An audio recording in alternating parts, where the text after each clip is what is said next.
especially when you start accelerating like he did up on the slope there. Yeah, no doubt. It certainly shows that we believe it's a male. From what we could tell, it appeared to be, but we didn't get confirmation of that. True. But certainly they're desperate to get away, Philip, and that's what makes these things so dangerous. Now back onto the freeway, and you see a lot of movement inside there also. I can't tell. You might be able to tell if that looked more like a man than a woman. I couldn't really tell. But what we have here on the freeway with them packing off. Scott, I'm going to break in because we're going to break into television here real quickly. Actually, good morning to you. This is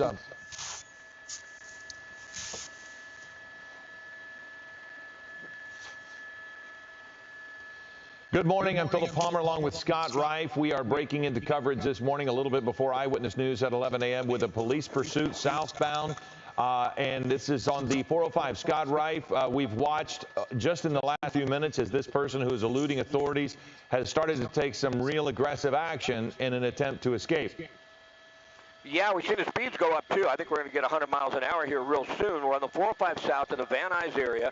Up ahead around the 101 freeway, I don't see too much traffic. So far the suspect's been able to drive on the freeway at a high rate of speed without hitting anything that would slow him down. As you mentioned, it's going to be difficult for anyone out on the freeway to even know this is a pursuit. I'm going to open up out of the shop for just a moment. They did back off and went to surveillance mode, needing only a helicopter overhead to track the vehicle. And it looks like that's still the case. We did hear some information they may re-engage, but we're not seeing that quite yet. But the suspect will be able to continue on the 405 freeway until he gets up into the Sepulveda Pass, where he starts to see some moderate traffic that could slow him down a bit.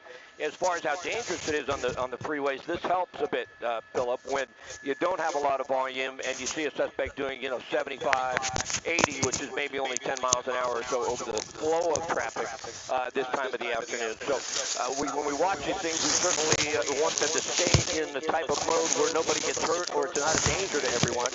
We did see an erratic move there, though, and how desperate the suspect was when he got off onto Roscoe from the 405 South. For now, though, Philip content to just stay in the center lane just a little bit faster than the flow of traffic. Well, and to let everybody know, as we just go on television, what's been happening here, because some of this has been on our streaming channel. We've been talking about this for a few minutes now. This suspect, we believe, the reports are that they ran over the foot of a sheriff's deputy during a traffic stop, and so that deputy was injured. And now, of course, you have an assault on an officer, as well as everything that goes along with fleeing officers in pursuit right now. So surveillance mode primarily, but Scott, when the suspect here exited at Roscoe, they drove right by an officer, and it almost appeared as if they would engage at that moment.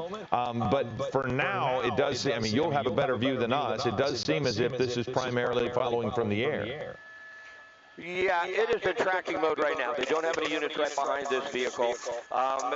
They were behind them, and the suspect started to drive more erratically, swerving in and out of traffic, and I think they felt that they would back off just a little bit, and hopefully that would slow down the pace of the vehicle and actually how aggressive this suspect was driving.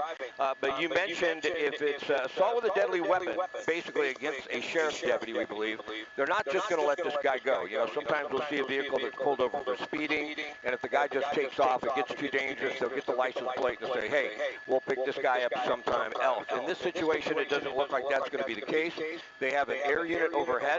We're on the 405 southbound. We're heading up the Sepulveda Pass, just crossing Ventura Boulevard, up towards Valley Vista. We don't see extremely high rates of speed right now, and I think they're content, law enforcement, at this point in time, to back off, watch the suspect from the air, because when he does get out of the vehicle or get off the freeway, they're going to get him. But you will see a lot of times, Philip, from time to time, another patrol car on the shoulder, because CHP is in charge of this.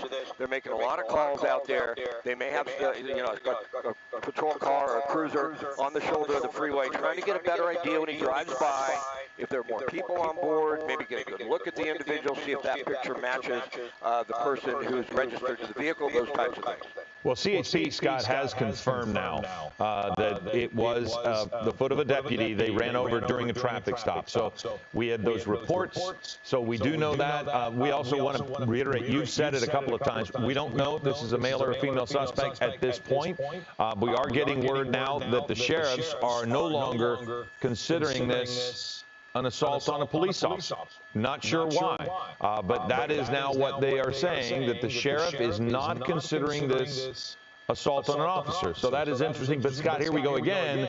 You know, yes, not at high rates of speed considering traffic, but driving on the shoulder. And we've seen them driving on the embankment. So this person clearly is driving dangerously. We've seen worse, of course, but yeah, this is something interesting.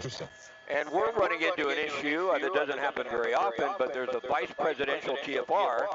The vice president is in town, and they're on the west side, and they have what's called a TFR, temporary flight restriction, and we can't fly into that by no means. So we're on the 405 freeway, basically at Mulholland on the valley side, looking south. The suspect is driving southbound on the 405, headed down towards Getty Center Drive, and for the most part, we cannot follow. We just can't fly through that airspace. Now, the PD will be able to. They can get a discreet code, and they can follow along with this vehicle or on this suspect south on the 405. But Philip, we cannot. So we'll keep this picture up as long as we can.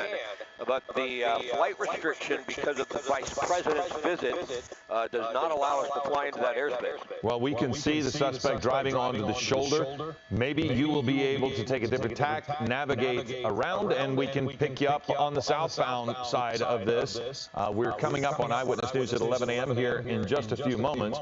But yeah, Scott, the person does not appear to be exiting the freeway, driving through the Sepulveda Pass now, it appears. So officers will continue to follow from above. We will have to navigate around. I'm not sure if we want to show a couple of the video elements of earlier. We don't have those. But again, this person initially stopped. A suspect reportedly ran over the foot of a deputy during a traffic stop. That is according to CHP. However, the sheriff is saying they are no longer considering this an assault on a police officer.